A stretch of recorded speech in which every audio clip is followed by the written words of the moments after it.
વિચાર બદલશો, જીવન બદલાશે. આજનું કાર્ય હાજે કરો.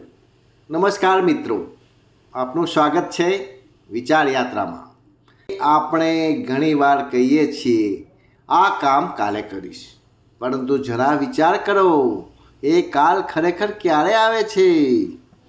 આજનું કામ આવતીકાલ પર મૂકવાની આદત ધીમે ધીમે આપણા સમય, તક અને સફળતા ત્રણેયને આપણાથી દૂર લઈ જાય છે. જીવનમાં સફળ થનારા લોકો જ પાસે પણ દિવસના 24 કલાક જ હોય છે. ફરક માત્ર એટલો જ છે, તેઓ યોગ્ય સમયે યોગ્ય કાર્ય કરવાની ટેવ વિકસાવે છે.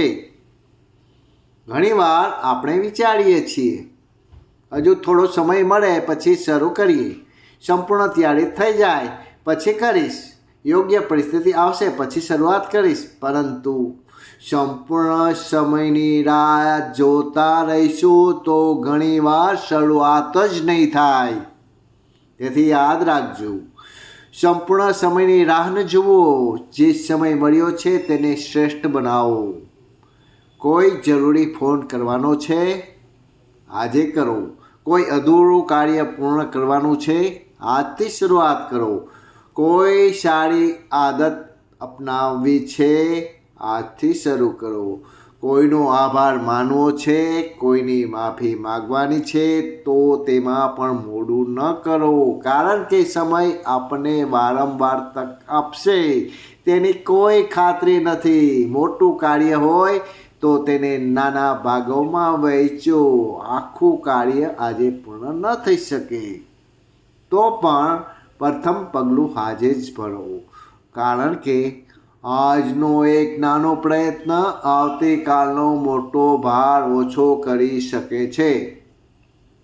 અને આજની એક સારી શરૂઆત ભવિષ્યની મોટી સફળતાનો પાયો બની શકે છે. તેથી આજથી એક સરળ નિયમ બનાવીએ, જે કાર્ય આજે કરી શકાય તેના કારણ વગર આવતીકાલ પર નહીં મૂકવું. યાદ રાખજો, સમયને સાચવનાર વ્યક્તિને જીવન સાચવે છે, અને સાંજના સમયનો સદુપયોગ કરનાર પોતાના સુંદર ભવિષ્યનું નિર્માણ કરે છે.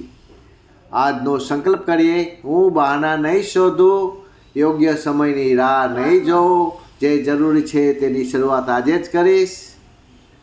આજની વિચાર યાત્રામાં બસ એટલું જ. ફરી મળશું એક નવા જીવન સાથે.